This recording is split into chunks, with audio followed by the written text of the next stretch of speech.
법원이 오늘 홈플러스 회생 폐지를 결정하면서 사실상 파산 수순에 들어가게 됐습니다. 앞으로 남은 법적 절차는 무엇이 있는지 임주혜 변호사와 함께 이야기해보겠습니다. 어서 오세요. 안녕하세요. 네.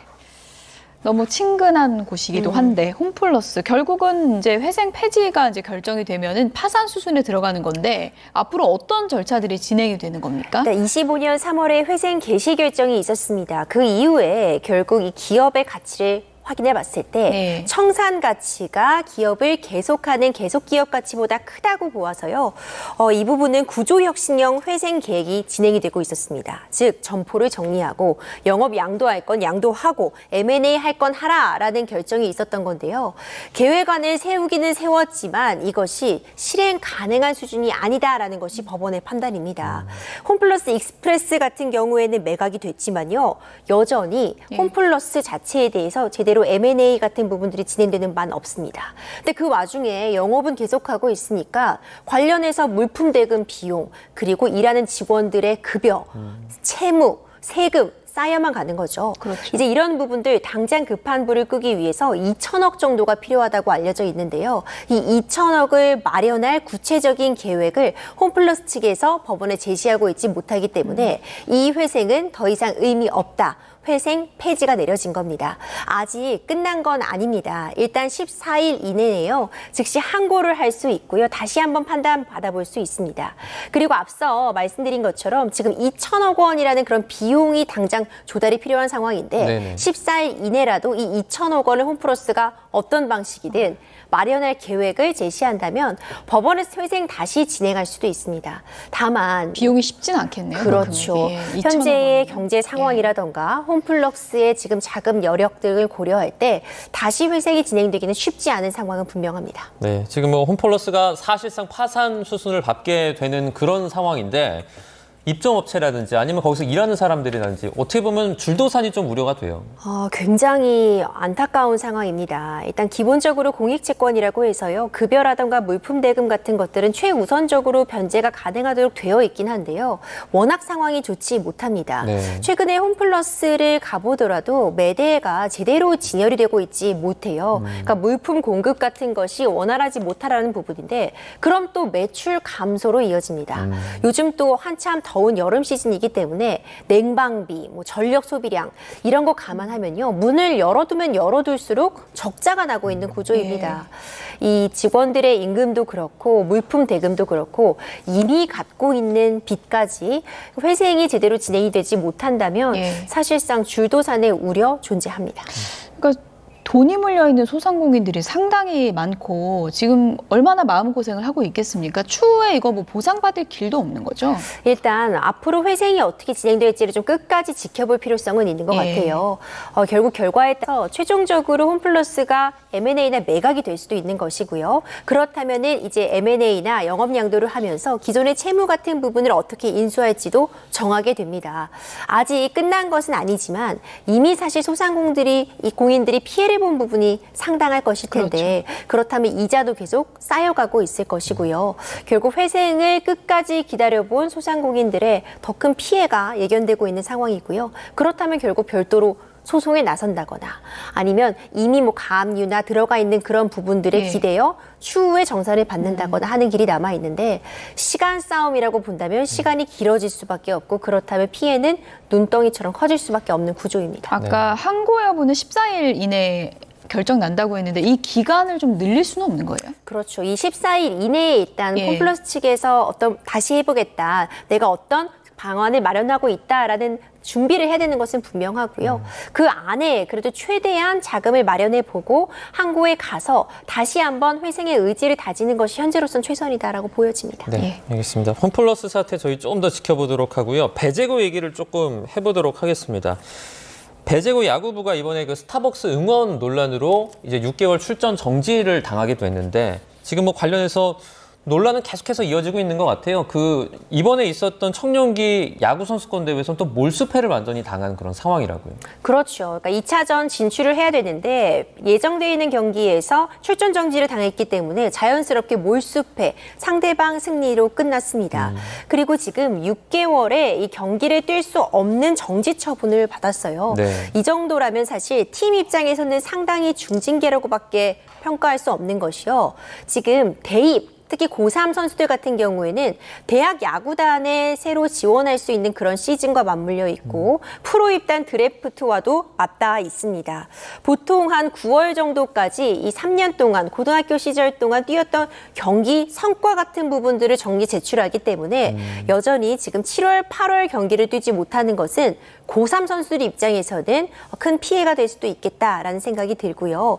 이와 관련해서 아마도 지금 현재 제지가 된 거는 대한야구 소프트볼 협회 측의 징계였는데 그 상위 기관이라고 볼 수 있는 대한체육회 스포츠공정위원회에 7일 이내에 재심 청구를 할 가능성이 현재로서는 좀 높지 않을까 생각됩니다. 예, 그러니까 뭐 학생들이 잘못했다는 건 모두가 이제 공감을 하는 건데 그 징계가 뭐 너무 과하다, 적절하다 이게 이제 의견이 양분이 되고 있는 거고 재심 청구를 하게 되면 어떤 변수가 있는 겁니까? 이 대한체육회에서 과연 이 6개월이라는 징계가 타당하다고 볼 것인지 다시 한번 들여다볼 수 있습니다. 예. 그러니까 형평성에 부합하는가라는 측면인데 지금 이 상황을 보면은요. 12명 정도가 지금 고3 선수들로 알려져 있고요. 예. 실제로 당시에 이 고3 선수들은 대부분 경기에 참여하고 있었고 응원을 하고 있었던 건 1, 2학년 선수들이었다라는 이야기도 나옵니다. 그러니까 모두가 다 지금 이 문제가 되고 있는 그 응원에 참여한 건 아니기 때문에 그렇다면 이 징계를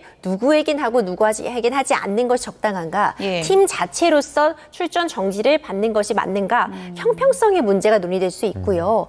필요하다면 이 고3 학생들 같은 경우에는 지금 뭐 드래프트라던가 대입이 있기 때문에 가처분 신청, 이 징계의 효력을 잠시라도 멈춰달라는 가처분 신청까지도 가능한 한 상황으로 보여서요. 그럴 수 있겠군요. 이것이 장기간 좀 지속돼 법적으로 문제가 될 소지가 있어 보입니다. 지금 뭐 6개월 징계 이렇게 내린 것이 마치 뭐 진영 대결로도 번지는 그런 모습도 좀 보여주고 있는데 보수단체가 이제 야구협회를 고발하기도 했고요. 뭐 관련 내용 해서 이제 향후 좀 어떤 식으로 절차가 진행될 것 같으세요? 그러니까 과도한 징계다라고 해서 일부 보수단체에서요. 이것이 강요다, 업무방해다 이렇게 또 대한체육회 측에 대해가 문제 제기를 한 겁니다. 예. 이제 고발장이 접수가 되어서 이 부분도 수사가 불가피해 보이는데 안타까운 지점은요. 지금 배제고에서는요. 등교할 때 교복을 입지 않고 사복을 입고 등교해도 된다고 이야기가 나왔다고 합니다. 그러니까 다른 학생들까지 좀 피해를 보고 있는 거고 이제 근조 화환 같은 것들이 정문에 배달이 되어서 구청 측에서 일단 치우고 있는 상황입니다. 그러니까 이것이 물론 선수들이 잘못한 부분에 대해서는 교육을 통해서 꾸짖어야 되고 어른들의 책임도 있기 때문에 재발 방지에 대한 대책 반드시 있어야겠지만요. 결국 양극단으로 치닫는 어떤 어른들의 싸움 때문에 또 무고한 학생들도 여전히 피해를 보고 있는 상황 좀 하루빨리 정리가 되어야지 학생들도 이 수업을 제대로 들을 수 있는 상황으로 보여집니다. 네. 뭐 학생들이니까 좀 교육을 우선하는 게 낫지 않냐 뭐 이런 의견도 있고요. 또 현장에서 그러면 어른인 현장 지도자, 뭐 코치, 또 심판 이런 사람들은 뭐 했냐 이런 지적도 크잖아요. 충분히 가능합니다. 예. 이제 현재로서는요, 팀 차원의 징계만 있었고, 단지 당시에 현장에 있었던 심판진이나 아니면 지도자들에 대해서는 일단 징계가 유보된 상황입니다. 예. 그러니까 징계를 하지 않겠다는 건 아니지만 당장 그렇다면은 실질적으로 피해를 보고 있는 건 선수단이기 때문에 어른들의 책임은 어떻게 할 것이냐라는 비판 충분히 가능해 보이고요.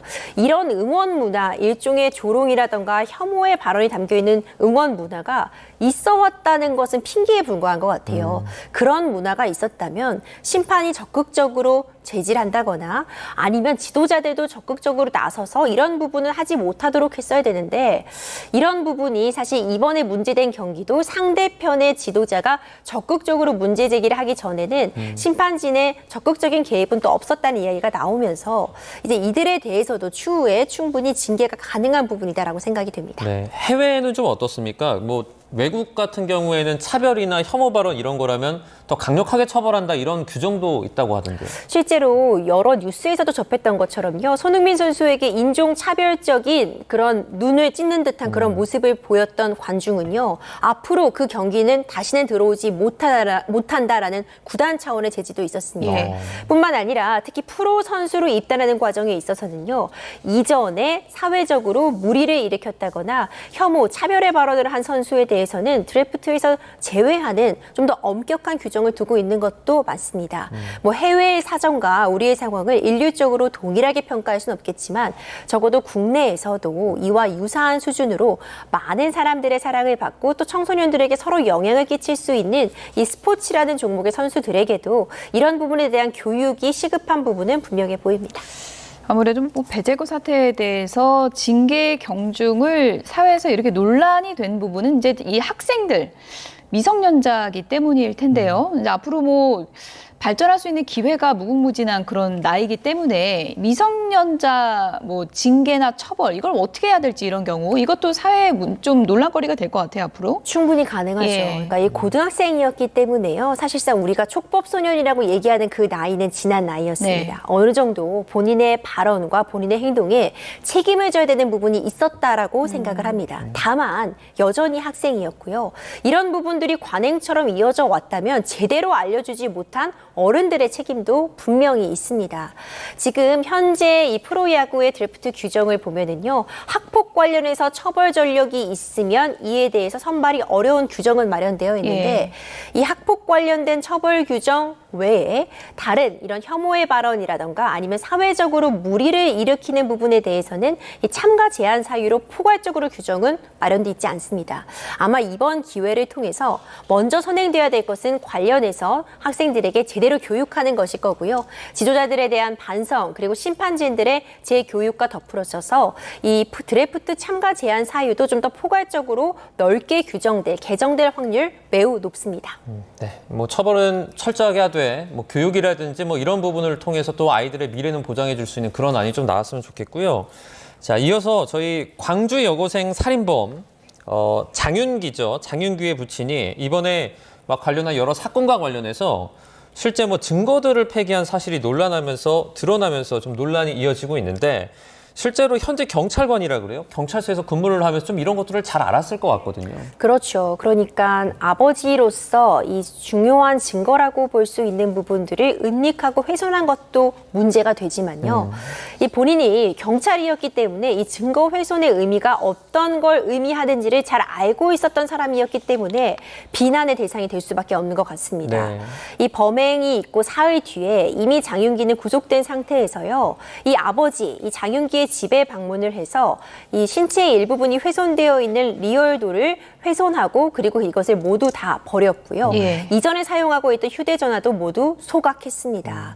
이 부분이 사실 범행의 동기, 일반 살인이 아니라 어떤 성범죄 목적의 살인이었다고 한다면 법정 하한선이 훨씬 더 높아지기 때문에 처벌에 영향을 줄 수 있다는 점을 알고 있었을 것 같은데 현재 경찰이니까 더 잘 알고 있었겠죠. 그렇죠. 예. 어떤 성범죄 동기가 드러날 것을 우려해서 증거를 인멸했다는 것은 증거 인멸의 고의가 다분히 있지 않았나 굉장히 안타까운 지점이고요.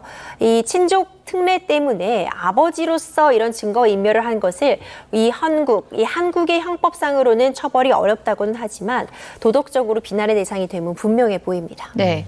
현직 경찰이 범죄를 저지른 사람의 아버지여서 이렇게 증거인멸을 한 거 상당히 좀 이례적인 사안이고 그렇기 때문에 증거인멸을 더 철저하게 했던 그런 좀 악의성이 있어서 이런 경우는 좀 친족간 특례 적용이 예외적으로 돼야 되는 거 아니냐 이런 목소리도 좀 있는 것 같습니다. 충분히 가능한 예. 목소리입니다. 지금 우리나라 친족 특례를 보면은요, 형법상 증거 인멸, 타인의 범죄에 대해서 증거를 은닉하면 5년 이하의 징역에 처하도록 엄중하게 규정이 되어 있는데 어떤 범죄를 저질렀는지 범죄의 경중에도 상관이 없고 그리고 실제로 증거 인멸을 하는 사람의 사회적 지위와 여부 그러니까 경찰처럼 공직자처럼 더 높은 청렴성이 요구되는지 여부와 관계없이 일률적으로 처벌을 하고 있지 않습니다.